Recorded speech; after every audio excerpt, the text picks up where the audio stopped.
From Asia's highest peaks to its valleys downstream, how people and wildlife are coping with climate change.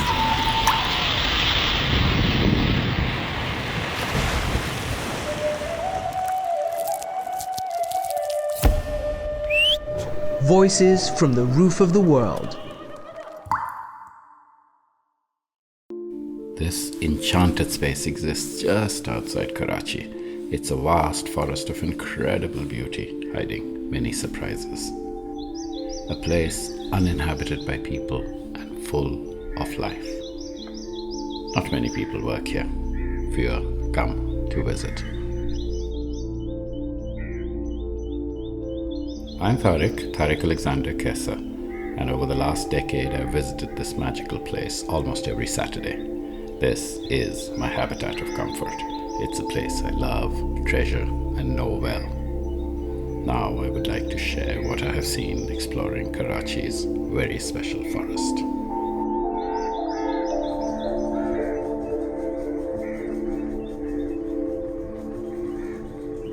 We are standing here in the middle of a creek in Bundal Island. These are Karachi's mangrove forests. They're lush, they're healthy, and they grow profusely. We still have them with us. But for how long? Because all is not well, and they are being cut. They're being cut at a rate that will deplete this forest very, very soon. The destruction of this forest will have ecological impacts that will reach beyond our generation. It is illegal to cut these forests, but it's still being done. And the reason is that the laws are in place, but their enforcement is very weak, and the monitoring is virtually non-existent. We can't afford to lose these wonderful forests, but they are being cut. And I do not know how long we will have them within the neighborhood of Karachi.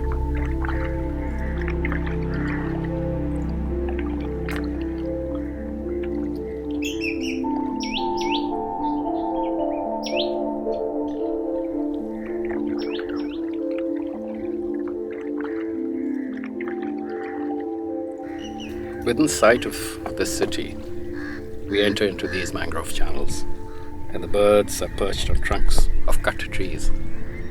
They observe us with caution, egrets, herons, and they squawk warnings and go back to their business of fishing and hunting.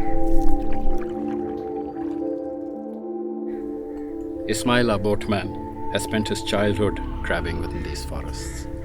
He points out the damage inflicted by the mangrove cutting business over here.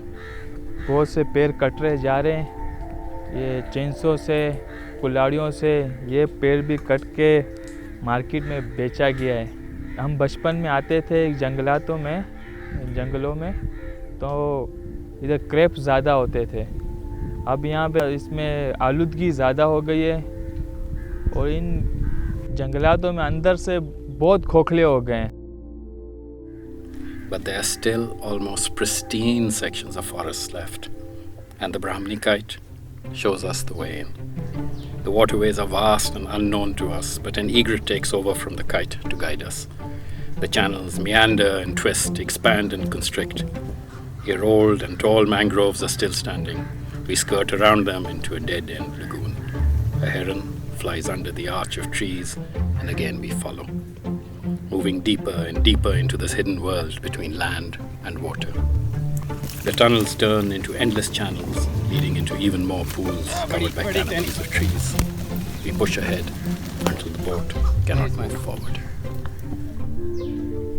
Here light filters through the mangroves like sharp shards.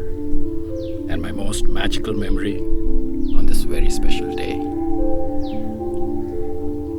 It's a moment I shared with the Brahmani kite. But there's so many other stories this forest and the old trees can tell.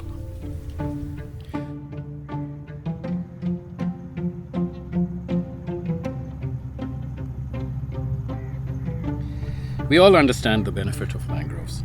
They protect us from tsunamis and sea surges. They provide shelter to fishermen and villagers on the coastline. They absorb even more carbon than the rainforests do. They are a nursery for fisheries. They are so vital for marine health.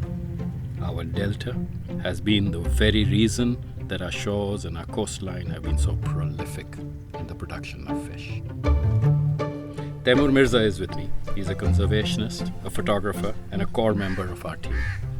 You know, the fact that this forest exists just adjacent to Karachi is astounding. Exactly. And large part of the population, Karachi, this concrete monstrosity, is totally unaware of it.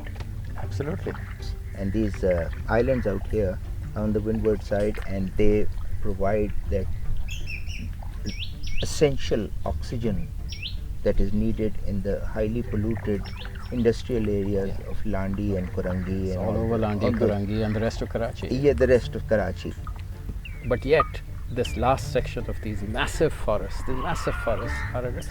Yes, they are, definitely. The reason behind is the poverty, extreme poverty, lack of education, no infrastructure, no civic agencies involved in protecting these vital resources. And the specter of future development. Exactly.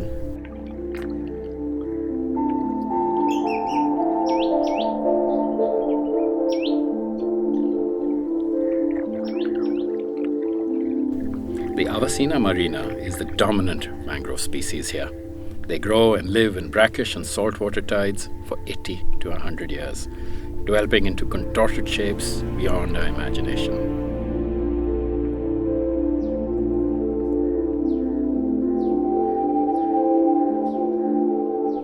In early spring, mangroves bloom with 1 million flowers. A golden halo surrounds the dark leaves, and a wonderful fragrance permeates the forest. Fresh leaves seem to glow in olive green, speckled with grains of white salt. The tiny flower is just half a centimeter across, but somehow it's still radiant, full of the wonderful life growing within. Almost right. The seeds quickly grow into plump, almond-shaped fruit, about 1 inch long, before they fall from the tree into the waters below. The skin sheds, the fruit opens, and the stems sprout. Countless numbers float into the sea before they wash up on mudflats or sandbanks. The lucky seeds will root in the wet mud and survive the trampling and not be torn out by shrimp nets. If we are fortunate, these tiny seeds will grow into forest that is now under threat. Some days, the sound of birds is drowned by the sound of chainsaws and axe hits.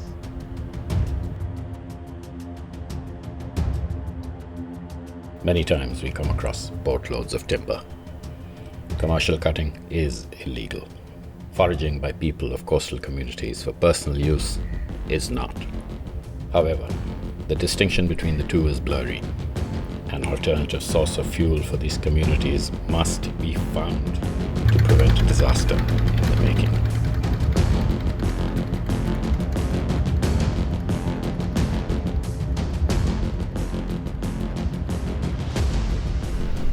The pace of mangrove cutting has accelerated over the last 2 years. The trees are felled and left in the water. When they have aged and appear to have fallen naturally, they are removed and later sold. The wood is sold at a cheap price. Those who collect it are poor and paid little. For those who organize the cutting and the sale of mangroves, the wood is virtually free.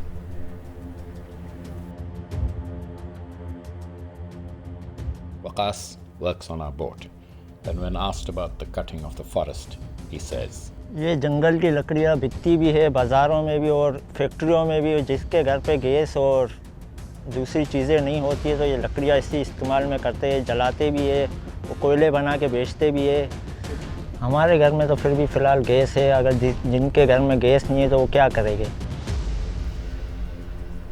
The business of burning mangroves to fire industrial burners and making charcoal or grilling barbecue needs to be stopped. It can be done. I stand as witness that these forests are being cut.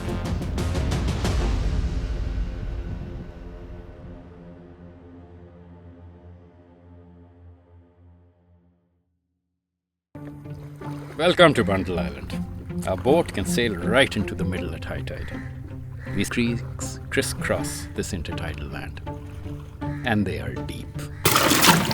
Seawater pours in twice a day, sometimes rising up to a height of 13 feet. 13 feet. Within 6 hours, these tides will recede.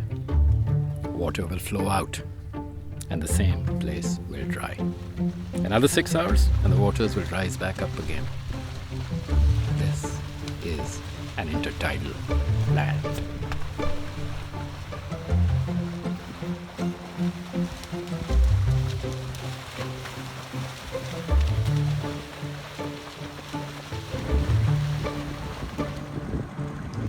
When the tides recede, the Kurangi creeks reveal vast stretches of mudflats. This area is classified as wastelands by land authorities. However, it's anything but that. Life is vibrant here. Let me introduce you to some of its residents. Mudflats come alive when one is still and calm. Perhaps the most charismatic resident is the mud skipper. They eat their way through mud to make and live in deep submerged tunnels. They carry oxygenated water in cheek pouches, keep tails and bodies wet, and keep moving. Ever vigilant, belligerent, territorial, aggressive, curious, but cautious, always watching, always ready to jump. And they can jump 1.2 meters.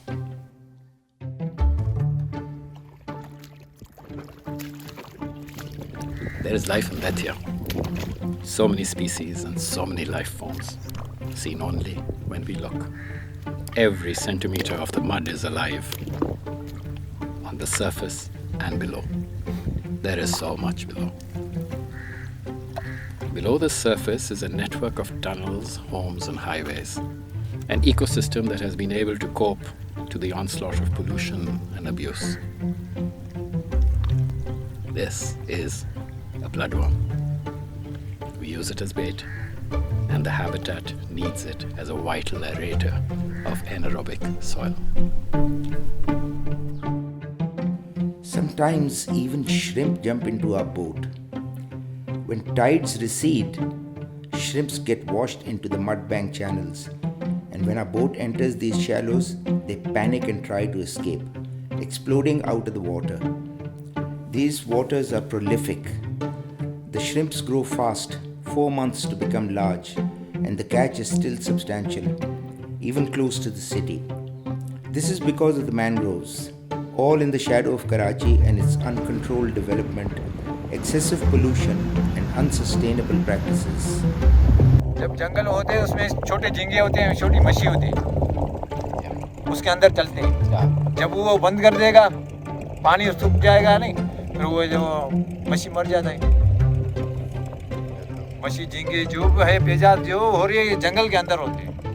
जंगल के हिसाब से ये जंगल काट रहे हैं तो वो जो नहीं पानी रुक जाता है, खींच वो जो नहीं किचरे हो जाता है. कोई ऐसे बंदे हैं जो इनका रोके जो जंगल काटते हैं. कैसा रोका जा सकता है यार? गवर्नमेंट तो है, गवर्नमेंट उनका हल नहीं है जो उन्हें बारिश के हवा के लिए ये जंगल रोकते हैं. हवा तेज आता है, तूफान आता है, इनको रोकते हैं. पूरा किश्ती भर के ऊपर लेके जाते हैं, शहर में भेजते हैं. दिन में कितनी किश्ती आती होगी? 6-7 किश्ती 10 किश्ती निकालते हैं हर रोज. 50-20 निकालते हैं.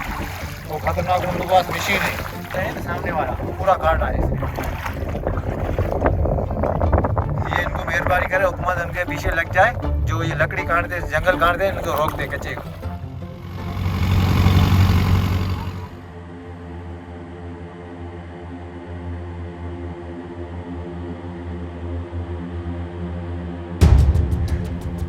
In spite of the destruction of these mangroves, some of the migrating birds have been returning, and and somehow the ecosystems have been coping with the pollution.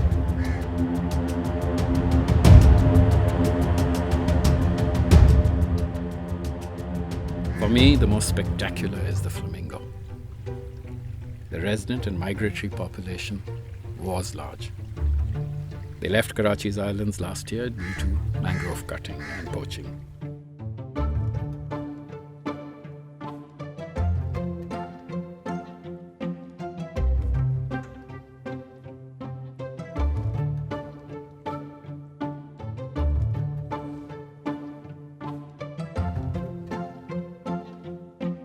Some cormorants stayed and others returned by the thousands. The cormorants feed off the waters of these estuaries, but the flamingos feed on the shores of these very disturbed mangroves.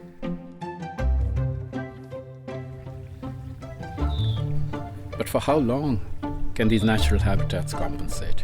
How long before we lose these visitors and residents of Karachi? The flamingos I photographed here in 2018 did not return in 2020.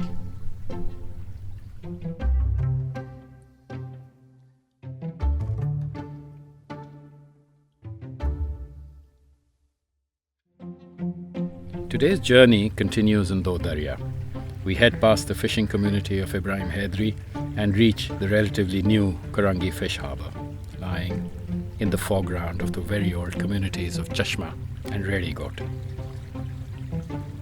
Life on these creeks has been documented and recorded from the time of Alexander the Great, when his geographer general was sent ahead to explore this delta. Working dhows and sailboats of traditional vernacular design still ply these waters, and just across our crowded urban city lie our islands, our hidden mangrove forests. The creek is wide, but in the distance the mainland developments are still visible. The lagoons are vast and shallow, still productive, but overfished.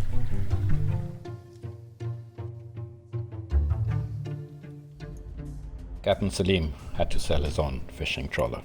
He tells us why. पहले तो काफ़ी मच्छियाँ थी हमारे पास, तो बहुत होती थी मच्छियाँ, चारे के पीछे मच्छियों के चारा है ही नहीं अपने पास, और मच्छियाँ भी बिल्कुल बहुत दूर दूर चली गई हैं। तो जंगलात में ये अंडे बच्चे देते ये फिर बाहर निकलते तो सारा उसमें जाले में उसमें आ जाते, तो उसको बढ़ने जंगलात तो समझो ख़त्म होते ही जा रहे हैं, आस्ते आस्ते सारा समझो ख़त्म हो गई है जंगलात. Men walk on mud. They hunt crabs, collect shells, housing life, and seek clams, razor clams. The sun sets on these once famous oyster beds. Karachi. So much that has suffered because of progress. The struggle to live is real, and commerce carries on, all in the shadow of development. So what I'd like to show up close is if you look at the two tones of mud. We sail over intertidal mudflats to reach here, and if we linger too long when tides turn and recede, we end up walking on mud. Vast stretches of mudflats, revealed only when the tides are low. The scale never ceases to astound me. And no matter how many times I have done it before, I haven't gotten over that pleasure of pulling my boat into deeper water when grounded. We spend our time here recording and photographing. These vistas and habitats are so full of life, just hiding out of sight. The channels are deceptively deep. To navigate them, one has to know not only the layout, but also the depth at varying tides. Exiting the island is now through the very familiar creeks, conscious of tide, time, and the flow of water. It tells us when to leave. This is the same channel at mid-tide. Today the water will drop here by 5 more feet. High tide at one of my favorite lagoons, and this is the same lagoon when the tides recede. The silence allows us to experience life in a mangrove forest, clicking, bubbling, snapping.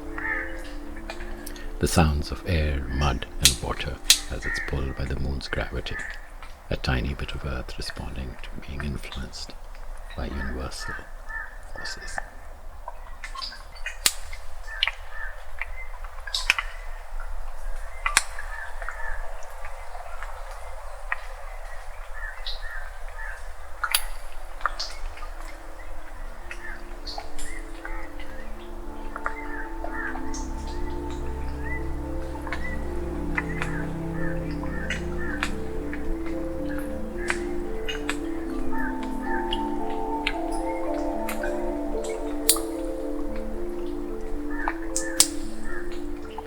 The low tides rise and recede twice a day.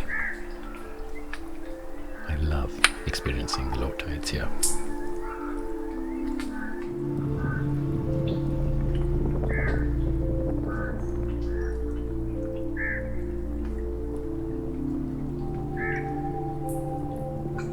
But the low tide also exposes the assault on this forest and exposes the old stumps of old, large mangroves and freshly felled trees.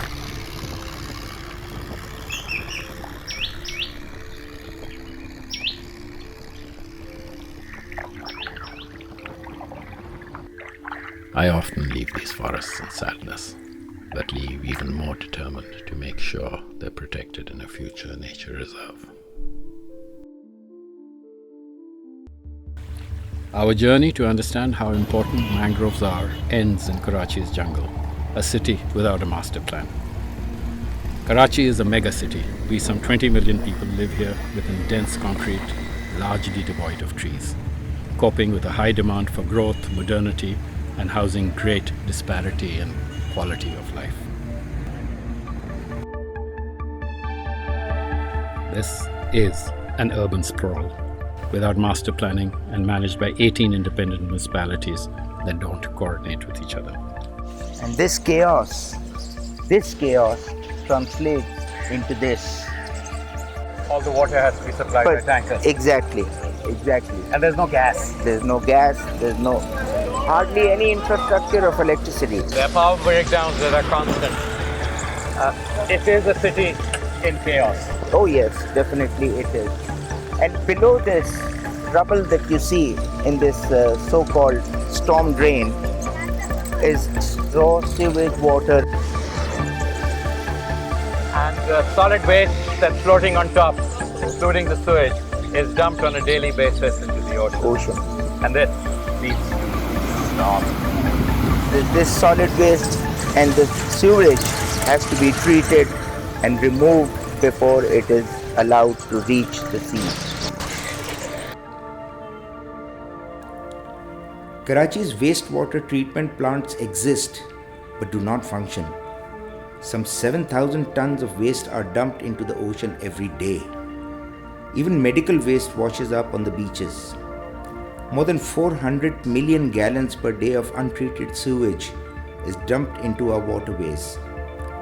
There are times that the very visible line between incoming tide of clean seawater and the outflowing wastewater speaks volumes. It is alarming. The signs are visible. From the sea, our skyline is sparse and still rising. The shoreline also awaiting ecological responsibility.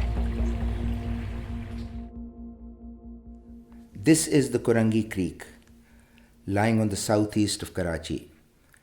Our journey starts from this area called Do Darya, two rivers, the confluence of two creeks on the extreme west of the mighty Indus River Delta. This is the true edge of Delta, an expansive Kurangi Creek. It stretches east toward the Pitti Creek, the approach channel of the Port Qasim Authority. We have been exploring these hidden forests on Karachi's islands, the intertidal Kapriawala Island and Bundal Island. They flood and empty your water twice a day. The 13 feet of flooding tides have created incredible habitats and ecosystems. Mangroves, mudflats, sandbanks. All interconnected, interdependent, and so very vital to Karachi's well-being. Pakistanis are doing incredible work in replanting mangroves on denuded lands. The Forest Department and a host of organizations are very actively working on replenishing the delta.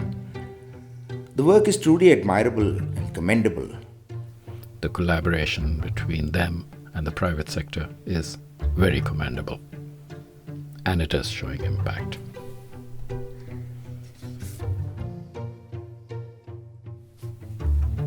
However, the areas that desperately need replantation have few sources of sweet water, and the growth of mangroves there is slow.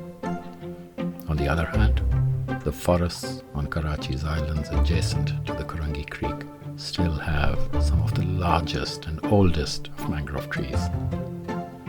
Some of these have not been cut.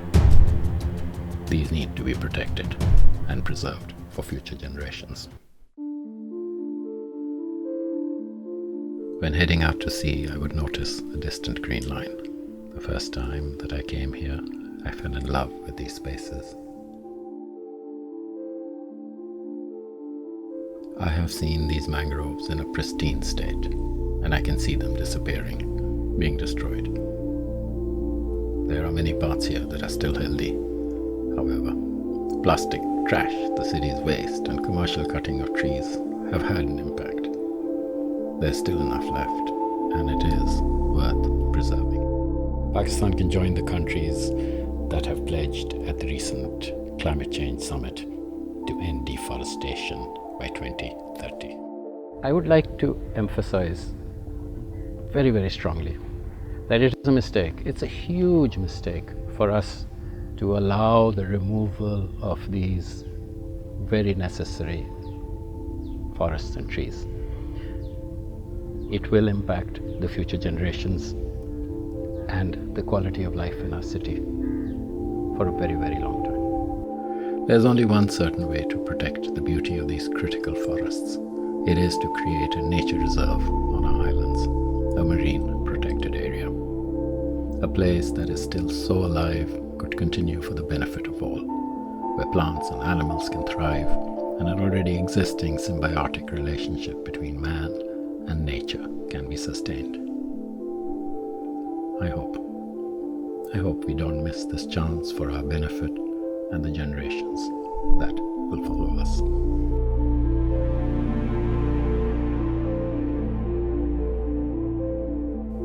This grove of trees was cut in the spring of 2021, and this is what they looked like when I photographed them just a few months earlier, enjoying them in all their sinuous splendor.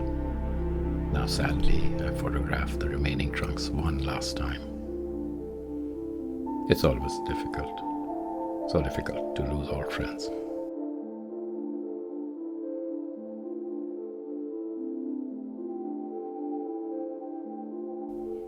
But the natural world has a tremendous capacity to rejuvenate, and the forest is trying to regrow.